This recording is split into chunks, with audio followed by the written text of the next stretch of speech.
Okay, तो last time हमने इस कोर्स में कौन कौन से कंटेंट्स हमने कवर करने हैं उसकी बात की थी।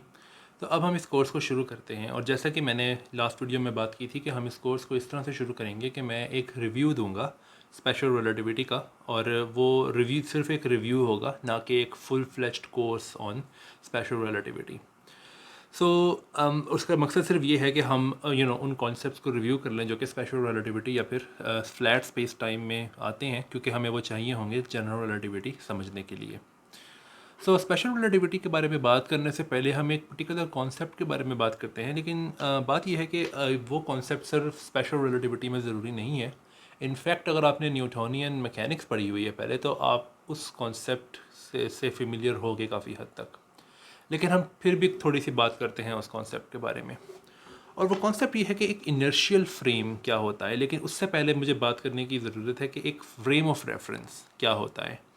अब यहाँ पे मैं ये बात क्यों दोहरा रहा हूँ, अगर ये न्यूटोनियन मैकेनिक्स में पहले ही आती है, वो इसलिए क्योंकि न्यूटोनियन मैकेनिक्स में आप ऑब्वियसली पढ़कर आए होगी न्यूटोनियन मैकेनिक्स में, कि वहाँ पे फ्रेम्स ऑफ रेफरेंस की उस तरह से बात नहीं होती है जिस तरह से स्पेशल रिलेटिविटी में कंसिस्टेंटली और फ्रीक्वेंटली फ्रेम्स ऑफ रेफरेंस की बात होती है, और ऑब्जर्वर्स की जिस तरह से फ्रीक्वेंटली बात होती है स्पेशल और जनरल रिलेटिविटी के अंदर। तो ये बहुत अच्छा है कि हम एक दफ़ा स्टेप बैक करके रिव्यू कर लें कि एक ऑब्जर्वर या फिर एक फ्रेम ऑफ रेफरेंस होता क्या है।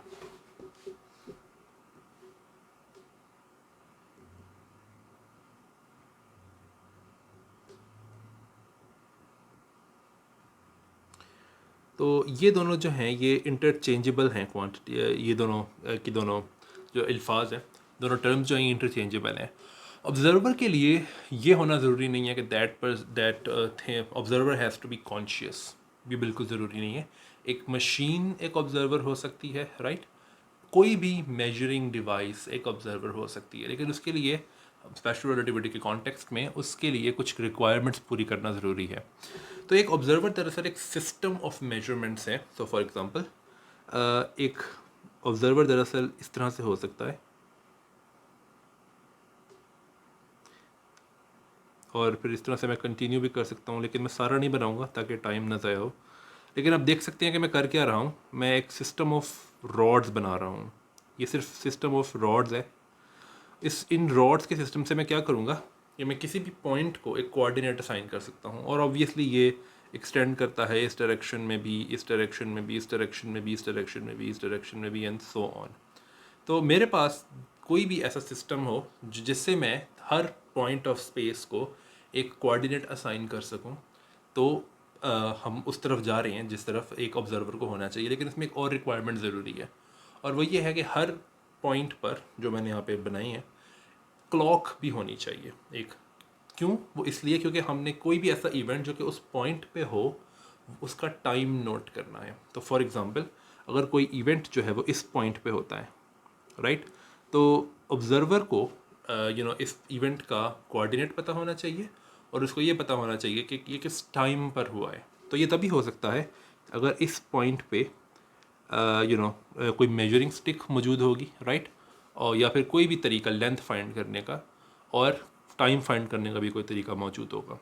अब यहाँ पे थोड़ी एक चीज़ मिसलीडिंग लग सकती है, हो सकता है कि आपको लगे कि जो पॉइंट्स बीच में हैं, फॉर एग्जांपल जो पॉइंट यहाँ पे है या यहाँ पे है या यहाँ पे है या यहाँ पे है, यहाँ पे हम कोऑर्डिनेट साइन या टाइम मेजर नहीं कर सकते क्योंकि यहाँ पे तो क्लॉक नहीं होगी। वेल, क्लॉक हर पॉइंट पे है, राइट। मैं सिर्फ बना नहीं सकता उसको, कि मैं ये दिखा नहीं सकता आपको कि हर पॉइंट पे क्लॉक है, लेकिन आप ये समझ सकते हो कि हर पॉइंट ऑफ स्पेस पे एक क्लॉक मौजूद है, या कोई भी तरीका टाइम फाइंड करने का वहाँ पे मौजूद है, राइट। और दूसरी बात यह कि ये तमाम क्लॉक्स जो हैं ये सिंक्रोनाइज्ड होनी चाहिए, राइट। तो आई एम श्योर कि अगर आपने स्पेशल रिलेटिविटी पहले पढ़ी हुई है तो आपको पता है इसका मतलब क्या है। क्लॉक्स के सिंक्रोनाइज होने का मतलब ये है कि well, I think self explanatory है कि तमाम क्लॉक्स जो हैं वो सेम टाइम दिखाती हैं एट अ सिंगल मोमेंट, और उनको पहले से सिंक्रोनाइज करके रखा गया है, राइट। सो आप ये कह सकते हैं कि ऑब्जर्वर जो है वो एक सिस्टम है जिसमें आप किसी भी पॉइंट का कोऑर्डिनेट मेजर कर सकते हो, और किसी भी पॉइंट किसी भी इवेंट का टाइम कोऑर्डिनेट मेजर कर सकते हो, राइट।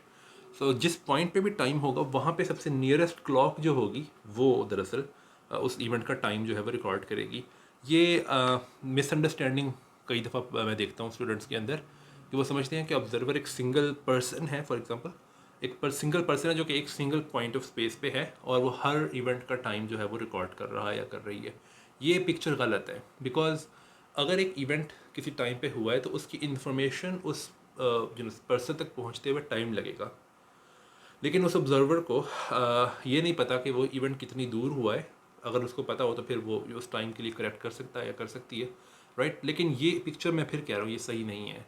एक ऑब्जर्वर का मतलब एक सिंगल पर्सन नहीं होता, बल्कि एक सिस्टम ऑफ मेजरिंग स्टिक्स और क्लॉक्स होते हैं, right. Okay, so I hope कि ये थोड़ा सा जो मैंने बात की है ऑब्जर्वर के बारे में, दैट्स एनफ। लेकिन अगर कोई क्वेश्चन है तो you can tell me in the comments. Okay, अगला क्वेश्चन ये है कि what is an inertial observer. तो ये क्वेश्चन जो है ये बहुत इंटरेस्टिंग है और आई थिंक इससे रिलेटेड कई सारे क्वेश्चंस हैं जिनके अंदर हम जा सकते हैं, लेकिन हम वहाँ पे जाएंगे नहीं। तो इनर्शियल ऑब्जर्वर जो है ये एक ऐसा कॉन्सेप्ट है जो कि आप न्यूटोनियन मैकेनिक्स में भी पढ़ते हो, राइट। सो सबसे पहले तो हम बात करते हैं न्यूटन्स फर्स्ट लॉ की। तो न्यूटन्स फर्स्ट लॉ ये है कि एक इनर्शियल रेफरेंस फ्रेम में अगर एक पर्टिकुलर बॉडी पे कोई फोर्स नहीं लग रही तो उसकी एक्सेलरेशन ज़ीरो है, राइट। ये दरअसल न्यूटन्स फर्स्ट लॉ है। अब कुछ लोगों को लगता है कि दरअसल न्यूटन्स फर्स्ट लॉ जो है वो न्यूटन सेकंड लॉ का एक स्पेशल केस है, राइट। क्योंकि न्यूटन सेकंड लॉ ये कहता है कि एफ अगर फोर्स जो लग रही है किसी बॉडी पे वो एफ है, तो जो एक्सेलरेशन प्रोड्यूस होगी उस बॉडी में वो दरअसल रिलेटेड है उस फोर्स से, और फोर्स जो है वो दरअसल मैस टाइम्स एक्सेलरेशन है। और फिर लोग कहते हैं ओ अगर इसमें आप एक्सेलरेशन को ज़ीरो पुट करो, सॉरी अगर आप इसमें फोर्स को ज़ीरो पुट करो तो एक्सेलरेशन ज़ीरो आएगी obviously. But Newton's first law जो है वो ज़्यादा डीप है, इससे ज़्यादा डीप है, क्योंकि वो दरअसल डिफ़ाइन कर रहा है न्यूटन्स फर्स्ट लॉ कि कौन से रेफरेंस फ्रेम्स ऐसे हैं जिसके अंदर न्यूटन सेकंड लॉ ठीक है। तो न्यूटन्स फर्स्ट लॉ मैं दोबारा बताऊं कि कहता है कि ऐसे फ्रेम्स जिनके अंदर अगर कोई फोर्स नहीं लग रही है एक बॉडी पे तो एक्सेलरेशन भी ज़ीरो हो, उन फ्रेम्स में न्यूटन सेकंड लॉ ठीक है। तो ऐसे फ्रेम्स को हम इनर्शियल रेफरेंस फ्रेम्स कहते हैं, राइट। अब अभी क्वेश्चन पूछ सकते हो कि वेट, इनर्शियल रेफरेंस फ्रेम्स जो है क्या वो न्यूटन फर्स्ट लॉ से डिफाइन होते हैं? वेल आई थिंक यस, क्योंकि ऐसा कई दफ़ा ऐसी बहुत सारी कोशिशें हुई हैं कि हम इनर्शियल रेफरेंस फ्रेम को किसी और तरीके से डिफ़ाइन कर सकें, और आई थिंक उनमें से कोई भी अप्रोच अभी तक सेटिस्फैक्ट्री अप्रोच नहीं है। तो कई लोग इनर्शियल रेफरेंस फ्रेम्स को इस तरह से डिफ़ाइन करते हैं कि ऐसा फ्रेम जो कि एक्सेलरेट नहीं कर रहा, बट एक्सेलरेट नहीं कर रहा विद रिस्पेक्ट टू व्हाट। तो वो लोग कहेंगे कि with respect to another inertial reference frame, right. तो इस डेफिनेशन के लिए यू नीड टू नो कि इनर्शियल रेफरेंस फ्रेम पहले से क्या है। तो you can not define inertial reference frame in terms of inertial reference frame.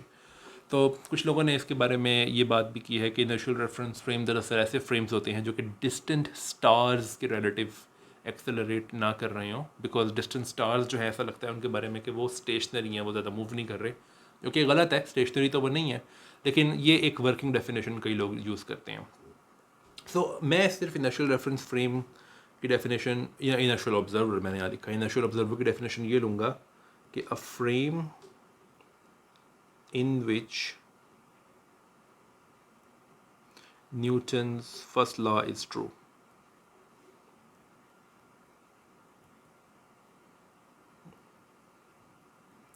अब ये वाली जो डेफिनेशन है ये इतनी हेल्पफुल नहीं है, लेकिन एटलीस्ट ये गलत नहीं है, राइट।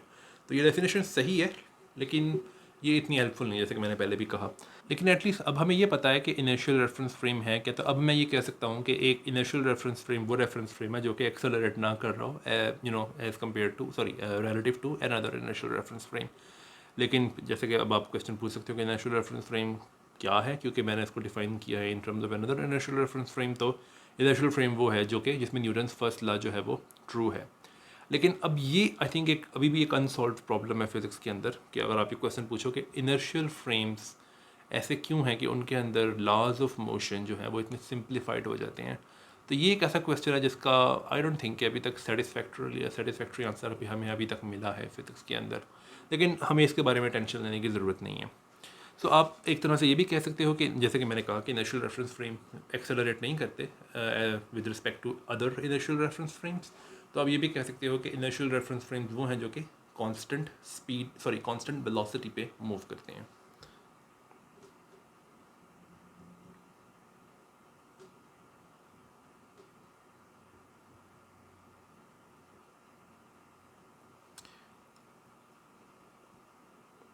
ओके, तो हमने अभी तक दो मेजर क्वेश्चंस को एड्रेस कर दिया है, और जैसा कि मैंने पहले कहा कि ये सिर्फ एक रिव्यू है, मैं बहुत डिटेल में नहीं जा रहा हूँ, राइट। तो हमने अभी तक ये देखा है कि एक रेफरेंस फ्रेम क्या होता है, और हमने ये देखा है कि एक इनर्शियल रेफरेंस फ्रेम क्या होता है, और नॉन इनर्शियल रेफरेंस फ्रेम्स जो हैं उनकी बात करने की ज़रूरत नहीं है अभी, राइट, तो क्योंकि हम अभी स्पेशल रिलेटिविटी की बात कर रहे हैं। अब हम दरअसल एक और क्वेश्चन की तरफ बढ़ेंगे, और वो क्वेश्चन ये है कि हम स्पेशल रिलेटिविटी पे क्यों यकीन करते हैं, स्पेशल रिलेटिविटी की ज़रूरत क्यों पड़ी हमें, क्योंकि न्यूटोनियन मैकेनिक्स जो है वो 1687 में जब न्यूटन ने अपनी प्रिंसिपिया मैथमेटिका लिखी थी, उस वक्त से हमें पता थी। तो ऐसी क्या प्रॉब्लम्स आ गई कि स्पेशल रिलेटिविटी जैसी थियोरी हमें बनानी पड़ी, क्योंकि स्पेशल रिलेटिविटी कुछ भी नहीं है सिवाय एक एक्सटेंशन है न्यूटोनियन मैकेनिक्स की टू उस रिजीम में जहाँ पे स्पीड्स बहुत ज़्यादा हो जाती हैं, राइट। सो प्रॉब्लम दरअसल शुरू होती है मैक्सवेल की इलेक्ट्रोमैग्नेटिज्म से।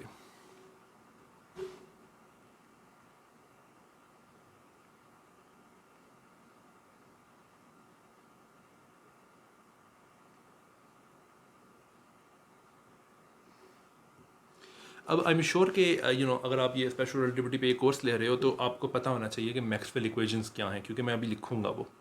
लेकिन अगर आपको नहीं पता तो आप अभी सिर्फ ये मान लो कि मैक्सवेल इक्वेशंस वो हैं जो मैं लिखने लगा हूँ। सारी नहीं लिखूंगा मैं, सिर्फ दो लिखूंगा। लेकिन मैं सिर्फ आपको प्रॉब्लम बताना चाह रहा हूँ कि प्रॉब्लम क्या आती है वहाँ से, तो आपको पूरी की पूरी मैक्सवेल इक्वेशंस समझने की ज़रूरत नहीं है इसके लिए। लेकिन ये बेहतर होगा कि आप पहले जानते हो मैक्सवेल इक्वेशंस के बारे में।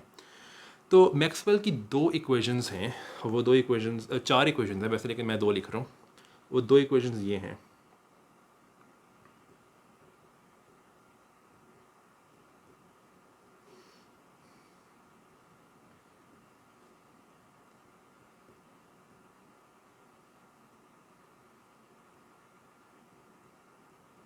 अब मैंने इसको फुल फॉर्म में लिखा नहीं है उस तरह, लेकिन मैं इसको थोड़ा क्लैरिफाई कर दूं कि ये ई जो है ये इलेक्ट्रिकल फील्ड है, ये यहाँ पे भी है, और ये जो बी है ये मैग्नेटिक फील्ड है, ये यहाँ पे भी है। जे करंट डेंसिटी है, म्यू नॉट जो है वो परमिएबिलिटी ऑफ फ्री स्पेस है, और एप्सिलॉन नॉट जो है ये परमिटिविटी ऑफ फ्री स्पेस है।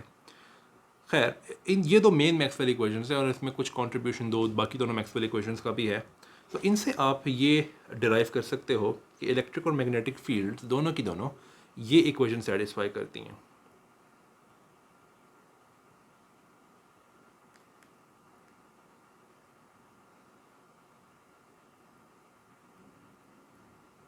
और यही इक्वेशन जो है ये मैग्नेटिक फील्ड भी सेटिस्फाई करती है।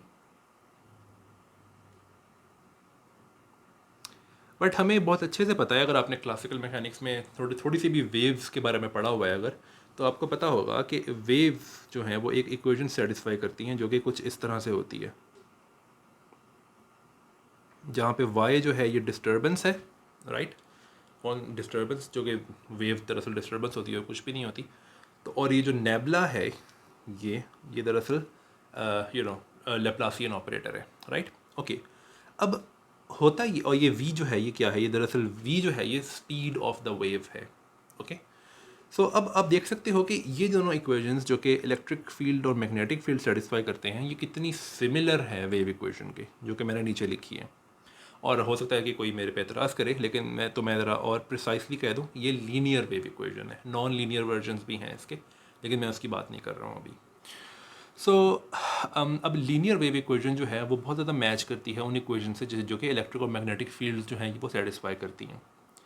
लेकिन मोस्ट इंपॉर्टेंट बात जो है यहाँ पे वो ये है कि अगर आप एक कोएफिशिएंट कंपेयर करो, राइट, तो वो इसके इक्वल आना चाहिए, और दोनों में ये कोएफिशिएंट सेम है। इसका मतलब है कि इलेक्ट्रिक और मैग्नेटिक फील्ड जो है ये उनकी जो वेव होगी उसकी स्पीड हम कैलकुलेट कर सकते हैं। तो 1/v² is epsilon naught mu naught. इसका मतलब ये है कि v इज़ 1/एप्सिलॉन नॉट म्यू नॉट और स्क्वायर रूट।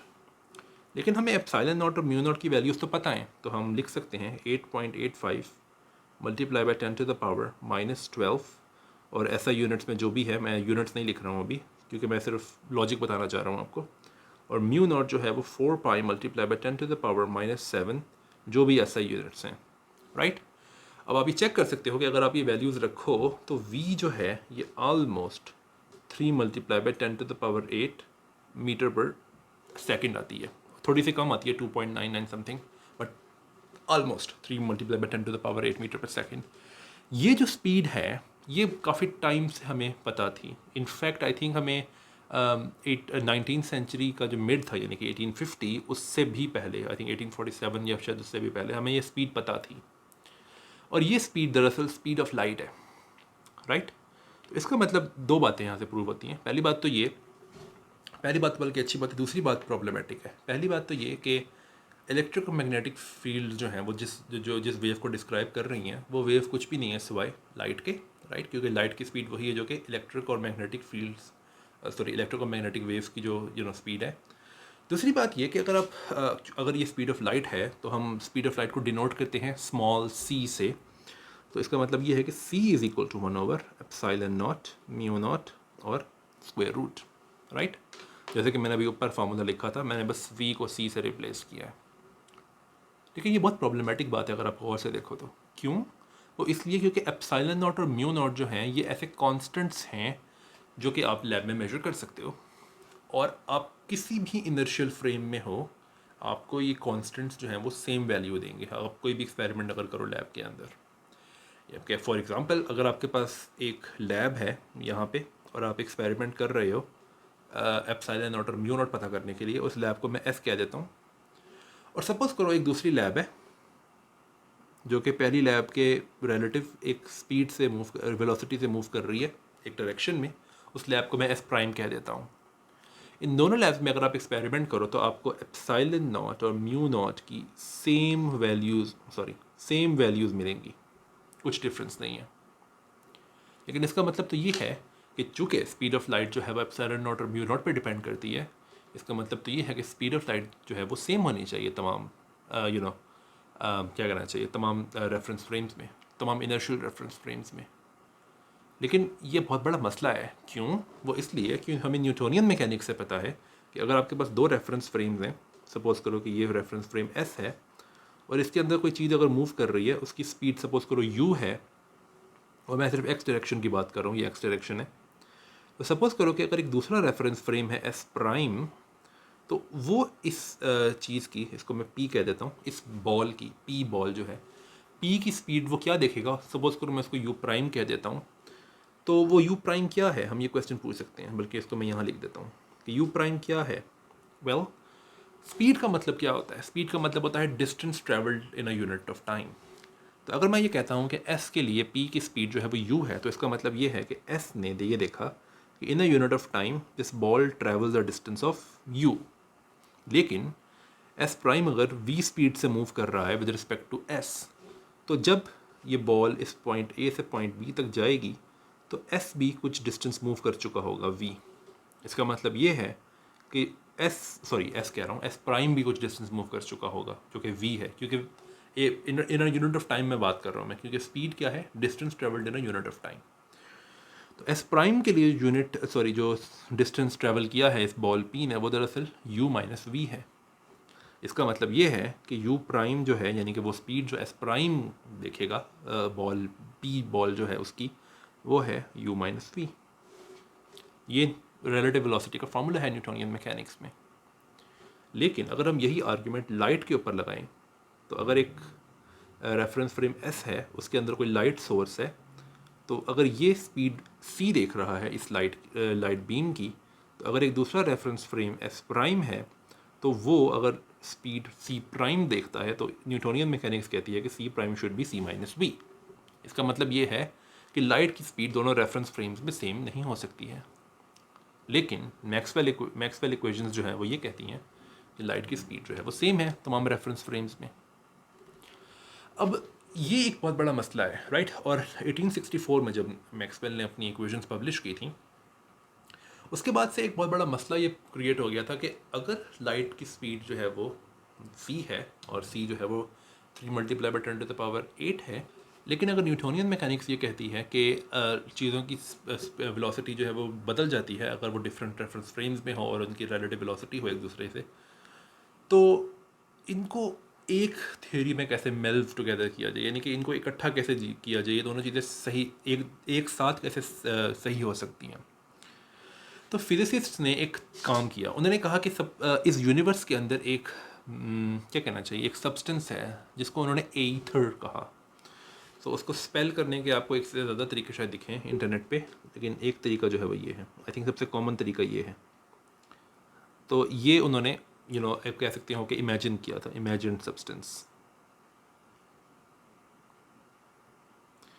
और उन्होंने ये कहा कि 19th सेंचुरी में फिजिसिस्ट्स ने ये कहा कि जो हमें मैक्सवेल इक्वेशन से स्पीड मिल रही है लाइट की, वो दरअसल इस एथर के रिलेटिव ये स्पीड है, और अगर हम मूव करते हैं तो हम एथर के रिलेटिव मूव कर रहे होंगे, तो हमारे लिए स्पीड ऑफ लाइट भी चेंज होगी, राइट। तो ये कॉन्सेप्ट जो है, ये काफ़ी फिजिसिस्ट जो है वो इस कॉन्सेप्ट को बैकअप करते थे। उनको लगता था कि ये एक तरीका है न्यूटोनियन मैकेनिक्स को सेव करने का। लेकिन फिर कुछ हुआ, और वो इंटरेस्टिंग बात ये थी कि टेक्नोलॉजी जो है वो अच्छी बड़ी डेवलप हो गई, और टेक्नोलॉजी इतनी डेवलप हुई कि एक पर्टिकुलर इंस्ट्रूमेंट जो है जिसका नाम माइकलसन इंटरफेरोमीटर है, वो उस ज़माने में एग्जिस्ट करता था। तो माइकलसन इंटरफेरोमीटर, और इसकी और भी बहुत सारी एप्लीकेशन तरीके, उसमें हम नहीं जाएंगे, मैं सिर्फ आपको ये बताऊंगा कि ये करता क्या है, राइट। सो इसका वर्किंग प्रिंसिपल क्या है उसकी हम बात करते हैं। माइकलसन इंटरफेरोमीटर करता ये है कि उसके पास एक लाइट सोर्स है, राइट, यहाँ पे, और ये बीम ऑफ लाइट ऑब्वियसली यहाँ से निकल के आती है, लेकिन फिर यहाँ पे एक बीम स्प्लिटर होता है। अब बीम स्प्लिटर क्या करता है? बीम स्प्लिटर ये करता है कि उस पर आने वाली लाइट को, उसका कुछ हिस्सा वो उसमें से जाने देता है, लेकिन कुछ हिस्सा वो उसका रिफ्लेक्ट करवा देता है। इनफैक्ट हर चीज़ यही करती है, कोई भी चीज़ परफेक्टली ट्रांसपेरेंट नहीं होती, और कोई भी चीज़ परफेक्टली ओपेक नहीं होती, राइट। लेकिन ये सिग्निफिकेंट अमाउंट ऑफ लाइट को जाने भी देता था, और सिग्निफिकेंट अमाउंट ऑफ लाइट को रिफ्लेक्ट भी करता है। ओके, सो जो लाइट आगे जा रही है उसको मैं ब्लैक से रिप्रेजेंट करता हूँ, और जो लाइट ऊपर जा रही है रिफ्लेक्ट होकर उसको मैं रेड से रिप्रेजेंट कर लेता हूँ, राइट। अब होता यह है कि यहाँ पे भी एक परफेक्ट रिफ्लेक्टर है, पर परफेक्ट तो रिफ्लेक्टर नहीं होता, लेकिन अच्छा भला रिफ्लेक्टर था यहाँ पे, और यहाँ पे भी एक परफेक्ट रिफ्लेक्टर है, राइट। तो यहाँ से बीम टकरा के वापस आती है, और यहाँ से भी बीम टकरा के वापस आती है। अब चूंकि ये एक बीम स्प्लिटर है, यहाँ पे ये बी एक बीम स्प्लिटर है, तो ये दोनों लाइट्स में ऐसा होगा कि कुछ हद तक रिफ्लेक्ट कर जाएगी लाइट, और कुछ हद तक आगे चली जाएगी। अब फॉर एग्जांपल ये ऊपर वाली जो लाइट है, ये वाली लाइट बीम जो है, इसमें कुछ हिस्सा इसका रिफ्लेक्ट करेगा, लेकिन हमें इसकी ज़रूरत नहीं है, हमें इसकी बात करने की ज़रूरत नहीं है, हमें सिर्फ उसकी बात करने की ज़रूरत है जो कि आगे जाएगी बीम यहाँ पे, राइट। और अगर मैं अब इस वाली लाइट बीम की बात करूँ, तो इसका भी कुछ हिस्सा जो है वो सामने चला जाएगा, लेकिन मैं उसकी बात नहीं करूँगा, मैं बात करूँगा सिर्फ उस हिस्से की जो कि रिफ्लेक्ट कर जाएगा। और मैं ये आपको बीम्स अलग अलग जगहों पे दिखा रहा हूँ, लेकिन ये उसी रास्ते से ऊपर जाएंगी जिस रास्ते से नीचे आएंगी, राइट। लेकिन मैं दिखाने के लिए इनको अलग अलग बना रहा हूँ सिर्फ। फॉर एग्जांपल ये दोनों बीम्स जो हैं ये एक ही रास्ते में आ रही हैं, ओवरलैप कर रही हैं एक दूसरे को, लेकिन मैं इनको दिखाने के लिए सिर्फ अलग अलग दिखा रहा हूँ। एट दी एंड होगा कुछ यूँ कि यहाँ पे एक डिटेक्टर है, राइट।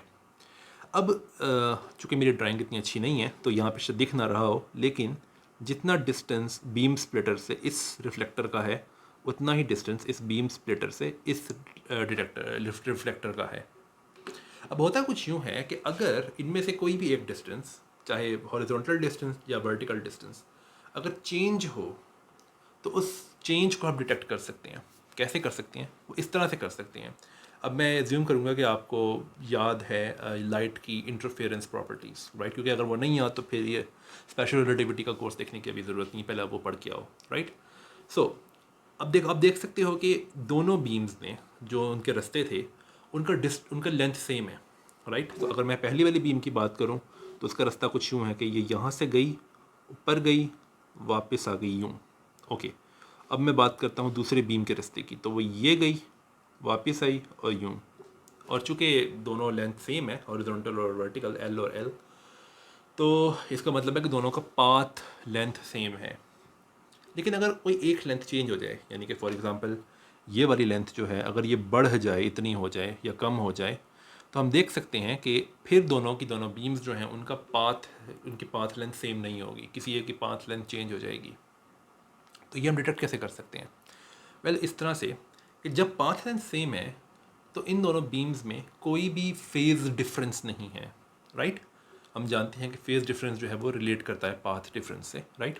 तो अगर मैं आपको सिर्फ रिमाइंड करवा दूं कि फेज़ डिफरेंस अगर डेल्टा फाई है और पाथ डिफरेंस अगर डेल्टा एल है, वेल एल नहीं लिखना चाहिए, डेल्टा एक्स कर लेते हैं, डेल्टा एक्स है, तो इनमें रिलेशन कुछ इस तरह से है। लैम्डा जो है वो वेव लेंथ है इस लाइट की, जो कि मैं लाइट सोर्स से यूज़ कर रहा हूँ। ओके, तो अगर कोई पाथ डिफरेंस नहीं है तो कोई फेज़ डिफरेंस नहीं है। तो इसका मतलब ये है कि ये डिटेक्टर में दोनों की दोनों वेव्स जो हैं ये कंस्ट्रक्टिवली इंटरफेयर करेंगी और हमें एक ब्राइट फ्रिंज दिखेगी। लेकिन अगर मैं पाथ डिफरेंस बड़ा चेंज कर दूँ इनका, यानी कि अब पाथ डिफरेंस अभी तो ज़ीरो है क्योंकि दोनों का पाथ लेंथ सेम है, लेकिन अगर मैं एक बीम की पाथ लेंथ चेंज कर दूँ तो पाथ डिफरेंस जो है वो चेंज हो जाएगा। पाथ डिफरेंस चेंज होगा तो फेज़ डिफरेंस चेंज होगा, और फिर ऐसा हो सकता है कि वो कंस्ट्रक्टिवली इंटरफेयर ना करें।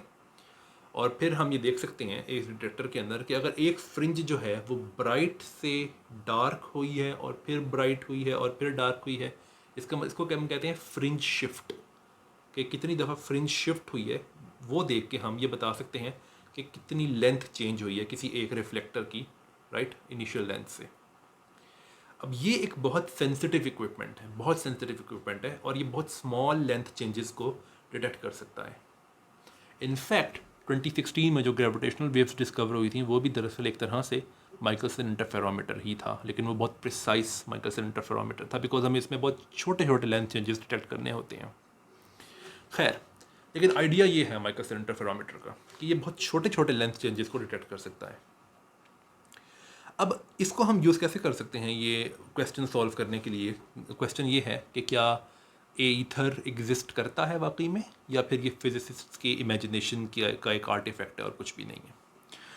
वेल, इसका एक्सपेरिमेंट जो है वो कुछ इस तरह से है।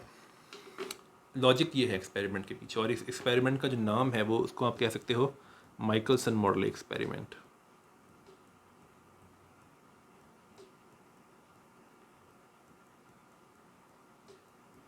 ओके, तो एक्सपेरिमेंट की लॉजिक कुछ इस तरह से है कि सपोज करो कि अगर ए ईथर एग्जिस्ट करता है, तो ईथर पूरे यूनिवर्स के अंदर है। ये फिजिसिस्ट ने जो ईथर पे एक रिक्वायरमेंट लगाई थी, वो उनमें से एक रिक्वायरमेंट ये भी थी कि it has to exist in the whole universe, because अगर किसी पार्ट ऑफ द यूनिवर्स में एग्जिस्ट नहीं करता है तो फिर वहाँ पे लाइट की स्पीड होने का क्या मतलब है, सी होने का क्या मतलब है? सी स्पीड होने का मतलब हमने दिया ही इस तरह से था कि ईथर के रिलेटिव लाइट की स्पीड जो है वो सी है। तो इसका मतलब है कि इसको पूरे यूनिवर्स में एग्जिस्ट करना चाहिए, राइट? अब अगर अर्थ मूव कर रही है तो वो ईथर में से मूव कर रही है, और चूंकि हम अर्थ पे रहते हैं तो इसका मतलब है कि हम ईथर में से मूव कर रहे हैं। अब हमारे एक्सपेरिमेंटल इक्विपमेंट जो है वो भी ईथर में से मूव कर रहे हैं, राइट? अब हम कर ये सकते हैं कि अगर ईथर से के रिलेटिव हम यूँ मूव कर रहे हैं तो हम ये कर सकते हैं कि हम क्या शिफ्ट आएगा, या क्या कहते हैं फ्रिंजेस में, वो डिटेक्ट कर सकते हैं। शिफ्ट किस चीज़ से? बात कुछ इस तरह से थी कि अगर ये ईथर है और हम यूँ मूव कर रहे हैं, राइट, तो हम देख सकते हैं कि हमें क्या फ्रिंज किस तरह की मिलेगी। मैं अभी प्रिसाइसली बताता हूँ इसको, लेकिन हम ये देख सकते हैं रफली कि फ्रिंजेस किस तरह की मिलेंगी हमें माइकलसन मॉर्ले इंटरफेरोमीटर में। लेकिन अब अगर हम अपनी डायरेक्शन ऑफ मोशन चेंज करके यूं कर दें तो फिर क्या यूं से यूं डायरेक्शन ऑफ मोशन करने में क्या कोई फ्रिंज में शिफ्ट आता है या नहीं आता है? अब हम अपने डायरेक्शन ऑफ मोशन कैसे चेंज करेंगे? हम अर्थ की डायरेक्शन ऑफ मोशन तो चेंज नहीं कर सकते, लेकिन हम ये कर सकते हैं कि हम अपना माइकलसन इंटरफेरोमीटर घुमा दें। अब मैं इसकी पूरी डिटेल बताता हूँ अभी। तो क्या अगर इसमें कोई शिफ्ट नहीं आता है फ्रिंजेस में, तो इसका मतलब है कि ईथर जो है वो कोई एक्चुअल में चीज़ एग्जिस्ट नहीं करती है, राइट? और अगर फ्रिंज शिफ्ट आता है, और वी कैन प्रोडिक्ट कि फ्रिंज शिफ्ट क्या आना चाहिए, अब मैं प्रोडिक्शन बताता हूँ, तो इसका मतलब है कि ईथर वाकई में एग्जिस्ट करता है।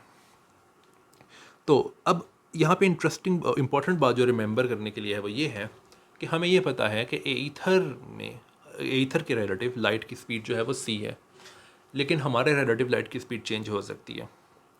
तो अब मैं जो एक छोटी सी डेरिवेशन करूँगा और वो ये बताऊँगा कि अगर ईथर एग्जिस्ट करता है तो फ्रिंजेस में कितना शिफ्ट आना चाहिए, राइट।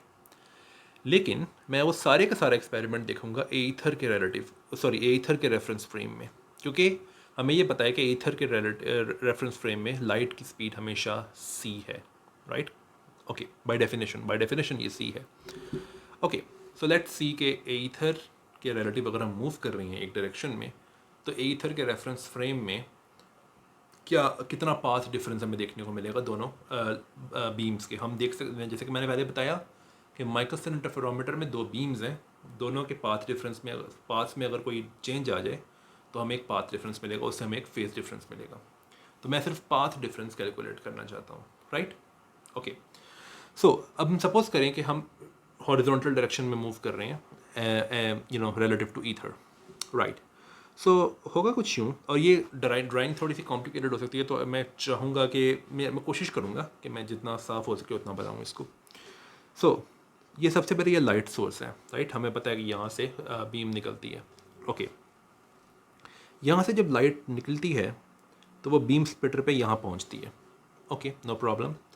अब हमें पता है कि अगर हम अपने रेफरेंस फ्रेम में देखें, अभी मैं सब कुछ देख रहा हूँ ईथर के रेफरेंस फ्रेम में, लेकिन माइकलसन लैब रेफरेंस फ्रेम में, माइकलसन इंटरफेरोमीटर जहाँ पड़ा हुआ है, उसमें होता ही है कि बीम स्प्लिटर से एक बीम ऊपर जाती है, राइट। लेकिन चूंकि हम ईथर के रिलेटिव मूव कर रहे हैं इस डायरेक्शन में, तो होगा कुछ यूँ कि जब वो ऊपर जाएगी बीम, तो माइकलसन इंटरफेरोमीटर जो है वो भी थोड़ा सा मूव कर चुका होगा आगे। तो ईथर के रेफरेंस फ्रेम में कुछ यूँ होगा कि जो प्लेट होगी वो यहाँ पे होगी जब बीम उस तक पहुँचेगी, ऊपर वाला रिफ्लेक्टर, प्लेट कह रहा हूँ मैं, राइट। अच्छा, ठीक है। उसके बाद हमें पता है कि बीम टकरा के नीचे आती है माइकलसन इंटरफेरोमीटर में, लेकिन अगेन जब वो नीचे आएगी तो इंटरफेरोमीटर थोड़ा और आगे जा चुका होगा ईथर के रेफरेंस फ्रेम में। सो वो जब नीचे आएगा तो ये यहाँ पे होगा, यानी कि ये चीज़ जो है ये यहाँ जा चुकी होगी, बल्कि इसको मैं डॉटेड लाइन से बना देता हूँ, राइट। ओके, हमें ये भी पता है कि ये वाली बीम जो है ये फिर नीचे डिटेक्टर में जाती है, लेकिन अगेन डिटेक्टर थोड़ा आगे मूव कर चुका होगा। तो सपोज करो कि डिटेक्टर जो है वो यहाँ मूव कर जाता है नीचे की तरफ। ओके, तो ये पहली बीम का पाथ है सारे का सारा। ओके, अब हम बात करते हैं दूसरी बीम की। दूसरी बीम भी यहीं से निकलती है, ओके, लेकिन ये फिर आगे जाती है, राइट। तो अब हमें ये पता है कि ये बीम आगे जाके, जैसे कि मैं अगर पहले दिखाऊं आपको, तो ये बीम जिसकी मैं बात कर रहा हूँ ये आगे जाके इस रिफ्लेक्टर पे लगती है। लेकिन अगेन जब ये बीम जा रही होगी तो वो रिफ्लेक्टर थोड़ा आगे मूव कर चुका होगा। तो रिफ्लेक्टर थोड़ा सा आगे मूव कर चुका होगा अगर, तो मैं इसको थोड़ा सा और आगे ले जाता हूँ, तो ये है रिफ्लेक्टर की पोजीशन जब बीम जाके इसको हिट करती है। अच्छा, अब यहाँ पे ज़रा केयरफुली हमने बात करनी है। अब जब बीम वापस आएगी तो ये जो बीम स्प्लिटर है वो बीम की तरफ मूव कर रहा होगा, क्योंकि पहले बीम जा रही थी इस तरफ, रिफ्लेक्टर पर रिफ्लेक्ट किया उसने। अब जब वो वापस आ रही है तो बीम स्प्लिटर उसके पास आ रहा है, राइट। तो बीम स्प्लिटर जब उसके पास आएगा तो वो यहाँ पे लगेगा आके। लेकिन अब आप एक क्वेश्चन पूछ सकते हो, ये बहुत ज़रूरी क्वेश्चन है। मैंने ये देखा है कि जब ये वाली बीम एक मिनट, ये वाली बीम जो है ये जब वापस आ रही है तो ये उसी टाइम पे वापस आके लगी है बीम स्प्लिटर पे जब ये वाली रे आके लगी थी बीम स्प्लिटर को। तो ये मुझे कैसे पता है? वेल, ये मुझे इसलिए पता है क्योंकि मैं यहाँ पे देख सकता हूँ कि ये दोनों की दोनों बीम्स जो हैं, यानी कि ये वाली बीम और ये वाली बीम, ये मैंने दिखाने के लिए अलग अलग बनाई थी, लेकिन ये एक ही टाइम पे आके लगती हैं वापस, राइट। तो इसका मतलब है कि ईथर के रेफरेंस फ्रेम में भी इनको एक ही टाइम फ्रेम में एक ही टाइम पे आगे लगना चाहिए वापस। अगर आप में से कोई लोग रिलेटिविटी से क्या कहना चाहिए मुझे, फेमिलियर हैं, तो आपको शायद लग रहा हो कि ये हमेशा सही नहीं है, लेकिन अभी हम रिलेटिविटी को जानते भी नहीं हैं। अभी हम सिर्फ न्यूटोनियन मैकेनिक्स की बात कर रहे हैं, न्यूटोनियन रिजीम में बात कर रहे हैं। ओके, और उसके बाद ये बीम फिर आके वापस यहाँ पे, सॉरी, ये रेड वाली बीम जो है ये भी डिटेक्टर में चली जाएगी।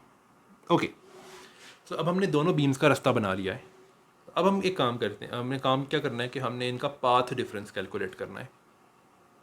पाथ डिफरेंस कैलकुलेट करने का तरीका ये है कि आप इनका टाइम डिफरेंस कैलकुलेट कर लो कि इन दोनों बीम्स को कितना टाइम लगा है ट्रैवल करने के लिए, और फिर उस टाइम को आप अगर सी से मल्टीप्लाई कर दो, क्योंकि हमें पता है कि हम ईथर के रेफरेंस फ्रेम में देख रहे हैं, और ईथर के रेफरेंस फ्रेम में लाइट की स्पीड जो है हमेशा सी होती है, तो अगर आप टाइम डिफरेंस को सी से मल्टीप्लाई करो तो आपको पाथ डिफरेंस मिल जाएगा। ओके, तो सबसे पहले हम बात करते हैं रेड बीम की, राइट। सो रेड बीम हम देख सकते हैं कि वो हॉरिजॉन्टली ट्रैवल करती है और उसके बाद डिटेक्टर में चली जाती है।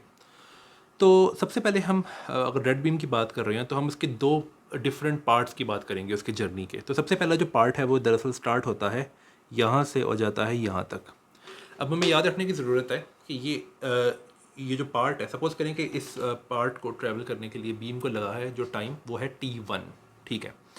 सो T1 टाइम लगा है इसको अगर पार करने के लिए। सबसे पहले हमें ये पता करने की ज़रूरत है कि इसका डिस्टेंस कितना है, कितना डिस्टेंस इसने ट्रैवल किया है ये इस पार्ट में। तो हमें पता है कि बीम स्प्लिटर और रिफ्लेक्टर में जो डिस्टेंस था इनिशियली वो L था, लेकिन चूँकि ये बीम अगर बीम स्प्लिटर से जा रही है रिफ्लेक्टर तक, तो उस टाइम में रिफ्लेक्टर भी कुछ आगे मूव कर चुका है। अच्छा, अब इससे आगे जाने से पहले मैं चूँकि ये सारे का सारा जो देख रहा हूँ सिनेरियो ये है ईथर के रेफरेंस फ्रेम में, तो मैं सपोज करूँगा कि ईथर के रेफरेंस फ्रेम में जो ये इंस्ट्रूमेंट मूव कर रहा है वो v स्पीड से मूव कर रहा है इस डायरेक्शन में, ठीक है। अच्छा, अब कितना आगे जाएगा रिफ्लेक्टर उस टाइम में जिस टाइम में बीम इस तक पहुंचती है? Well, distance is just speed multiply by time. तो अगर v स्पीड से मूव कर रहा है और T1 टाइम लगता है बीम को इस तक आने में, तो डिस्टेंस जो ट्रैवल करेगा रिफ्लेक्टर वो है v टाइम्स T1। लेकिन पहले भी तो L डिस्टेंस था, तो टोटल डिस्टेंस जो बीम ने ट्रैवल किया है वो है L plus v times T1। Okay, so L plus v times T1। अब ये डिस्टेंस जो कि बीम ने ट्रैवल किया है और हम बात कर रहे हैं लाइट की बीम की, तो जो डिस्टेंस है वो दरअसल स्पीड मल्टीप्लाइड बाय टाइम है। तो स्पीड क्या है? c, क्योंकि हम बात कर रहे हैं ईथर के रेफरेंस फ्रेम में, और टाइम कितना लगा है? T1। सो इस c मल्टीप्लाई बाय T1। तो यहाँ से आप T1 के लिए सॉल्व कर सकते हो, बहुत आसान है। अब हम बात करते हैं दूसरे पार्ट की इस जर्नी के, और वो है ये वाला पार्ट। अब ये वाला पार्ट थोड़ा डिफरेंट है, क्योंकि हो ये रहा है कि अब रिफ्लेक्टर से बीम आ रही है बीम स्प्लिटर तक, लेकिन पहले वो यहाँ गई थी, अब वो टकरा के वापस आ रही है, लेकिन बीम स्प्लिटर तो यही जा रहा है, राइट। तो अगर L डिस्टेंस है इनिशियली बीम स्प्लिटर और रिफ्लेक्टर के दरमियान, तो बीम को टोटल L डिस्टेंस ट्रैवल करने की ज़रूरत नहीं है बीम स्प्लिटर तक पहुँचने के लिए, क्योंकि बीम स्प्लिटर इसकी तरफ आ रहा है। तो अगर डिस्टेंस L था तो उसमें से ये डिस्टेंस माइनस कर दो जो कि बीम स्प्लिटर ने कवर किया है, और चूँकि बीम स्प्लिटर की जो स्पीड है वो v है, और सपोज करो कि बीम को ये ट्रैवल करने में जो टाइम लगा है वो T2 है, तो जो डिस्टेंस बीम को एक्चुअली ट्रैवल करना पड़ेगा, अब मैं अगर यहाँ पे बना के दिखा सकूँ, अगर ये डिस्टेंस टोटल L है, L, और यहाँ ये डिस्टेंस बीम स्प्लिटर ने कवर किया है जो कि v टाइम्स T2 है, तो ये डिस्टेंस क्या होगा? ये होगा L minus v times T2, simple, right. तो बीम स्प्लिटर ने बीम ने जो डिस्टेंस कवर किया है इस दूसरे पार्ट के अंदर वो है L minus we times T2, और अगेन बीम की स्पीड क्या है? c, टाइम कितना है? T2। तो ये this has to be c times T2। So T2 को भी आप इस तरह से कैलकुलेट कर सकते हो, राइट। तो अब आपके पास ये पता लग गया है आपको कि रेड बीम ने कितना डिस्टेंस ट्रैवल, कितना टाइम के लिए उसने ट्रैवल किया है। अब आप एक और चीज़ कर सकते हो कि यार ये बीम स्प्लिटर से टकराने के बाद वो डिटेक्टर में भी तो जा रही है, तो वो टाइम कैलकुलेट क्यों नहीं कर रहा मैं? वेल, वो इसलिए नहीं कर रहा क्योंकि आप देख सकते हो कि वो टाइम रेड और ब्लैक बीम्स के लिए सेम है, तो उनका डिफरेंस लेने का कोई तुक नहीं है। मैंने एंड में डिफरेंस लेना है, टाइम डिफरेंस मैंने फाइंड करना है, तो उस टाइम को मैं कंसिडर भी नहीं कर रहा। ओके, तो रेड बीम ने टोटल टाइम जो है TR से मैं इसको रिप्रेजेंट करूँगा, यानी कि रेड बीम, तो वो है वो है होगा ऑब्वियसली T1 प्लस T2, जो कि है L over C minus V plus L over C plus V. लेकिन इसको आप सिंप्लीफाई कर सकते हो, it's 2 times CL multiply by C square minus V square, और इसको मैं एक ख़ास तरीके से लिख सकता हूँ इस तरह से। ये इस तरह लिखना कोई मुश्किल नहीं है इसको, ठीक है। ओके, अब बात करते हैं दूसरी बीम की जो कि है ब्लैक बीम। अब ब्लैक बीम जो है वो स्टार्ट होती है यहाँ से, स्टार्ट होती है यहाँ से और यहाँ तक जाती है ऊपर तक।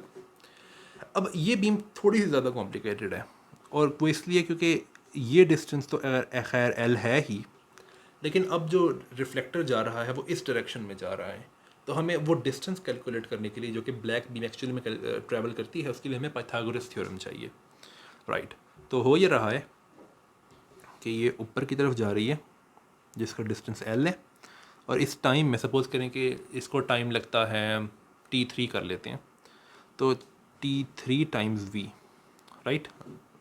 तो ये डिस्टेंस क्या है, इसको मैं d कह लेता हूँ। तो ये डिस्टेंस आप देख सकते हो बहुत सिंपली कि ये है l square plus v square t, sorry मुझे पेन से ही लिखना चाहिए। So it's l square plus v square t3 square का स्क्वायर रूट। तो ये डिस्टेंस ट्रैवल किया है बीम ने, राइट। अब अगेन बीम की स्पीड है c और उसका टाइम है t3, राइट। तो मैं ये लिख सकता हूँ सिंपली कि कि जो डिस्टेंस है वो है l square plus c square plus v square t3 square का स्क्वायर रूट। ये डिस्टेंस जो है ये है c टाइम्स t3, बट इसमें भी आप t3 को आराम से सॉल्व कर सकते हो, आप दोनों साइड पे स्क्वायर ले सकते हो और आपके पास आएगा l over c square minus v square का स्क्वायर रूट, राइट। लेकिन ये सिर्फ ऊपर जा रहे जर्नी के लिए। लेकिन आप देख सकते हो कि ऊपर वाला जर्नी और नीचे वाला जर्नी जो है, नीचे वाला जर्नी जो है उसमें कोई ख़ास डिफरेंस है नहीं। ये है ऊपर वाला जर्नी और ये है नीचे वाला जर्नी, दोनों में डिस्टेंस सेम है। इसका मतलब ये है कि दोनों में टाइम भी सेम होगा। इसका मतलब है कि अगर हमें ये टोटल टाइम कैलकुलेट करना है जो कि ब्लैक बीम लेती है ट्रैवल करने के लिए, तो मुझे सिर्फ t3 को 2 से मल्टीप्लाई करना है और कुछ भी नहीं करना। तो TB यानी कि ब्लैक बीम, इस पर टोटल टाइम क्या होगा, वो होगा 2l over c square minus v square का स्क्वायर रूट। और इसको मैं लिख सकता हूँ 2l over c 1 minus we square over c square, लेकिन अब -1/2 पावर आएगी। सो मैं रिव्यू करता हूँ। रेड बीम का टोटल टाइम जो है वो है 2l over c 1 minus we square over c square -1, और TB जो है वो है 2l over c 1 minus we square over c square power -1/2। अब मैं एक क्वेश्चन पूछता हूँ, इन दोनों में से बड़ा टाइम कौन सा है? क्या हम गेस कर सकते हैं? वेल एक्चुअली बिल्कुल कर सकते हैं। वो इसलिए क्योंकि हम v क्या है, पहले तो हम ये क्वेश्चन पूछते हैं। v दरअसल स्पीड है जिससे हम मूव कर या अर्थ मूव कर रही है। हमें पता है कि अर्थ जो है वो लाइट से बहुत कम स्पीड से मूव करती है, राइट। तो इसका मतलब ये है कि v जो है वो बहुत छोटा है c से। इसका मतलब ये है कि v ओवर c जो है ये बहुत छोटा है 1 से, राइट। ओके, इसका मतलब ये है कि 1 minus we square over c square जो है ये छोटा है 1 से। ओके, अगर ये छोटा है 1 से तो इसका मतलब ये है कि अगर मैं इस नंबर का स्क्वायर रूट लूँ तो वो नंबर बड़ा होगा ना कि छोटा। फॉर एग्ज़ाम्पल 0.25 ये एक नंबर है जो कि 1 से छोटा है। अगर मैं इसका स्क्वायर रूट लूँ तो वो 0.5 है जो कि 0.25 से बड़ा है, राइट। तो ऐसे नंबर्स जो कि 1 से छोटे हों उनके स्क्वायर रूट बड़े होते हैं उन नंबर्स से। इसका मतलब ये है कि ये जो स्क्वायर रूट है ये वाला, ये चीज़ बड़ी है इससे, राइट। अब ये हमें पता लग गया है कि ये जो फैक्टर है जो स्क्वायर रूट अभी सिर्फ अंदर है स्क्वायर रूट के, वो बड़ा है इससे। लेकिन हमें ये भी चीज़ देखने की ज़रूरत है कि ये डिवाइड हो रही हैं चीज़ें, यानी कि इसके उसके ऊपर पावर -1/2 है। तो अगर आप एक बड़ी नंबर से डिवाइड करो तो आपके पास आंसर असल में छोटा आएगा। अगर मैं इस TB को यूँ लिखूँ कि TB है 2l over c multiplied by 1 minus we square over c square का अंडर रूट, और TR जो है वो है 2l over c multiplied by 1 minus we square over c square. तो हमें ये पता है कि ये जो स्क्वायर रूट के अंदर है ये वाला है स्क्वायर रूट जो है ये बड़ा है, लेकिन ये 1 ओवर दैट स्क्वायर रूट आ रहा है। तो इसका मतलब है कि ये 1 ओवर दिस स्क्वायर रूट जो है ये छोटा है क्योंकि ये बड़े नंबर से डिवाइड हो रहा है। इसका मतलब ये है कि एक्चुअली TB जो है वो छोटा है एज़ कम्पेयर टू TR, ठीक है। ओके, अब हम एक काम करते हैं कि हमने जो करना था स्टार्ट में कि हम टाइम डिफरेंस कैलकुलेट करते हैं। तो टाइम डिफरेंस को मैं डिनोट करूँगा डेल्टा T से, और डेल्टा T जो है वो TR माइनस TB है। तो मैंने TB माइनस TR क्यों नहीं किया, क्योंकि पहले मैंने ये डिसाइड किया है कि इनमें से बड़ा कौन सा है, और डेल्टा T कैलकुलेट करने के लिए मैं बड़े में से छोटा माइनस कर रहा हूँ, ना कि छोटे में से बड़ा।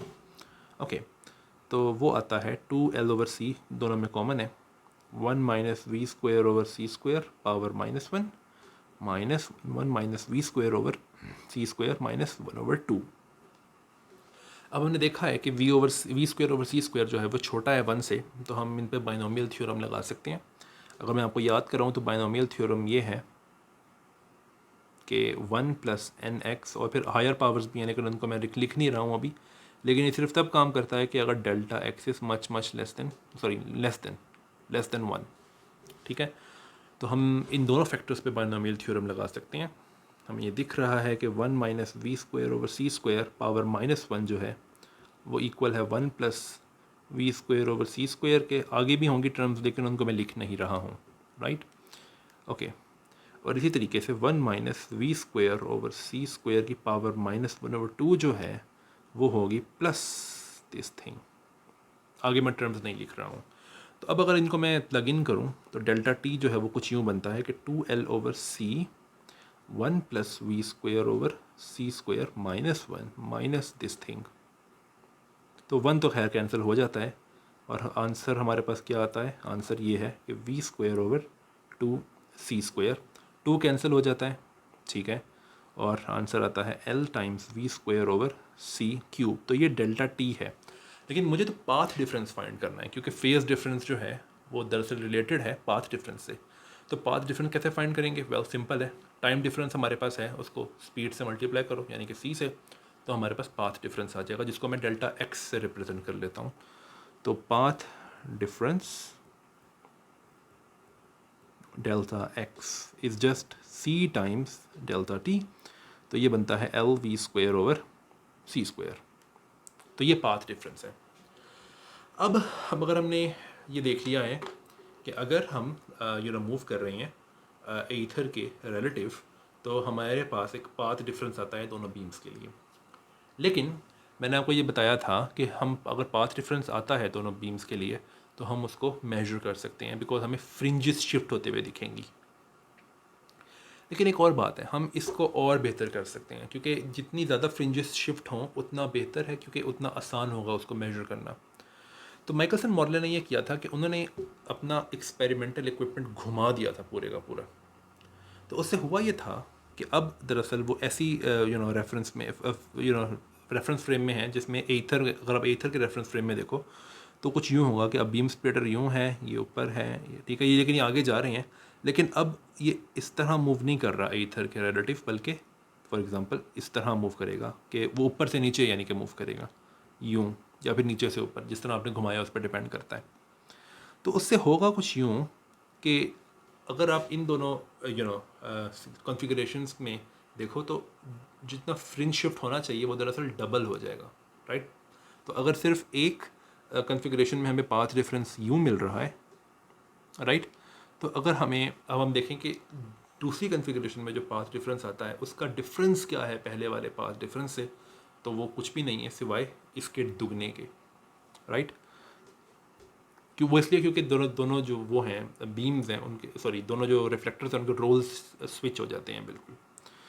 सो डेल्टा एक्स जो है वो बन जाएगा 2 टाइम्स डेल्टा एक्स, राइट, और वो किसके इक्वल है, 2l v square over c square के। अब ये दरअसल टोटल पाथ डिफरेंस है। अब अगर मुझे ये पता करना हो कि कितनी फ्रिंजेस शिफ्ट होती हैं, यानी कि अगर मैं एक फ्रिंज को देख रहा हूँ तो वो ब्राइट फ्रिंज से डार्क फ्रिंज होकर अगर दोबारा ब्राइट हो जाए तो ये एक फ्रिंज शिफ्ट है। तो एक ब्राइट फ्रिंज जो है वो हमें तब दिखेगी अगर कोई पाथ डिफरेंस नहीं होगा, यानी कि पाथ डिफरेंस 0 है। और फिर वो डार्क कब होगी, जब पाथ डिफरेंस हाफ वेवलेंथ के इक्वल हो जाएगा। और वो दोबारा ब्राइट कब होगी, जब पाथ डिफरेंस जो है वो 1 वेवलेंथ के इक्वल हो जाएगा। तो इसका मतलब है कि अगर 1 वेवलेंथ शिफ्ट आए पाथ डिफरेंस के अंदर तो एक दफ़ा फ्रिंज शिफ्ट होते हुए दिखती है। तो अगर आपको ये पता करना है कि कितनी दफ़ा फ्रिंज शिफ्ट हुई है तो आपको पाथ डिफरेंस को डिवाइड करना पड़ेगा वेवलेंथ से। फॉर एग्जांपल अगर पाथ डिफरेंस 1 वेवलेंथ है तो अगर आप इसको डिवाइड कर दो वेवलेंथ से तो आंसर आता है 1, और हमें पता है कि 1 वेवलेंथ पाथ डिफरेंस के लिए एक दफ़ा फ्रिंज शिफ्ट होती है। तो अगर फ्रिंज शिफ्ट को मैं डिनोट करूँ n से तो वो इक्वल है 2l v square over c square, लेकिन डेल्टा भी आएगा साथ में इसके, ठीक है। तो ये दरअसल वो फार्मूला है जो कि हम टेस्ट कर सकते हैं एक्सपेरिमेंटली। ये फार्मूला किस चीज़ पे बेस्ड है कि अगर ईथर वाकई में कोई चीज़ है तो उसके रिलेटिव अगर हम मूव करें दो डिफरेंट डायरेक्शंस में, एक इस तरह फॉर एग्जांपल हॉरिजॉन्टल, और फिर अगर हम अपने तमाम एक्सपेरिमेंटल इक्विपमेंट को घुमा दें तो फिर उससे हमें एक और पाथ डिफरेंस मिलेगा। उनमें डिफरेंस, इन दोनों पाथ डिफरेंसेस में क्या डिफरेंस है, वो आता है 2l² और फिर अगर हम इस पाथ डिफरेंस के कॉरिस्पॉन्डिंग फ्रिंज शिफ्ट क्या आएगा वो कैलकुलेट करें तो हमारे पास ये फार्मूला है। अब ये फ्रिंज शिफ्ट अगर एक्चुअल में होता है तो इसको हम मेजर कर सकते हैं, माइकलसन मॉर्ले भी मेजर कर सकते थे इसको। और if I am not wrong तो इसका उनकी जो ज़ाहिर है ये डिपेंड करता है कि किस स्पीड से आप मूव कर रहे हो, लेकिन वो स्पीड जो है वो डिपेंड करता है इस पर कि अर्थ कितनी तेज़ी से मूव कर रही है, और ये इस पर डिपेंड करता है कि आप वेवलेंथ कौन सी चूज़ कर रहे हो, क्योंकि इसमें नेबला भी डेल लैम्डा भी आ रहा है, और इस पर डिपेंड करता है कि आपका एल कितना बड़ा है, राइट। सो माइकलसन मॉर्ले एक्सपेरिमेंट के लिए ऑलमोस्ट 0.5 या उससे थोड़ा सा कम 0.4 या 0.45 था। तो इतनी फ्रिंज शिफ्ट, यानी 0.5 फ्रिंज शिफ्ट का क्या मतलब है कि एक फ्रिंज जो है अगर वो ब्राइट से डार्क हो जाए, राइट, तो इसका ये आधी फ्रिंज शिफ्ट है, क्योंकि एक फ्रिंज शिफ्ट का मतलब होता है ब्राइट से डार्क होकर दोबारा ब्राइट हो जाना, तो ये 1 फ्रिंज शिफ्ट है। 0.5 फ्रिंज शिफ्ट का मतलब है कि ब्राइट से डार्क हो जाए, तो ये वो वाकई में मेजर कर सकते थे। अब सबसे इंटरेस्टिंग बात यह है कि माइकलसन मॉर्ले एक्सपेरिमेंट में जो देखा गया वो ये था कि कोई फ्रिंज शिफ्ट नहीं होता। इसका मतलब ये है कि क्या, इसका मतलब ये है कि ईथर एग्जिस्ट नहीं करता। वेल, इसकी इंटरप्रिटेशन दरअसल स्पेशल रिलेटिविटी से की जा सकती है, जिसको हम देखेंगे अगली वीडियो में। लेकिन इसके इस नेगेटिव रिजल्ट के लिए लोगों ने काफ़ी सारी एक्सप्लेनेशंस बनाई। एक एक्सप्लेनेशन ये थी कि अर्थ ईथर के अंदर से मूव नहीं करती, बल्कि ईथर कुछ ऐसा है जैसे कि एक जेली होती है, राइट।